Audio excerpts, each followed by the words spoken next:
The city of Columbia was originally built as by the United States government in the 1890s as a sort of a floating World's Fair, something they could float from one corner of the earth to the other and demonstrate to the rest of the world the success of the American experiment. Think of the Statue of Liberty, but it can move around the world. And what happened was there was a power struggle within Columbia.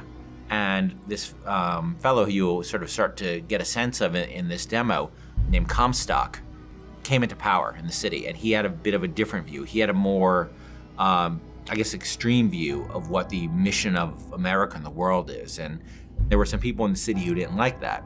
And that group was the Vox Populi. And it started as a sort of a resistance, almost like a student movement against, the founders, the founders group that Comstock led, as, working to help, to unionize workers, to protect the rights of minorities, things like that within the city. But as the conflict between the founders and the Vox Populi got more extreme, each side started sort of ramping up their actions. And by the time you get to Columbia and you'll see the Vox Populi in the demo, the conflict is pretty extreme, and both sides have a bit of an attitude of, well, as long as we win, nothing else matters. And you encountered the founders last time and sort of got a sense of the dark side of them. And this time you'll encounter Daisy Fitzroy, who's the leader of the Vox Populi.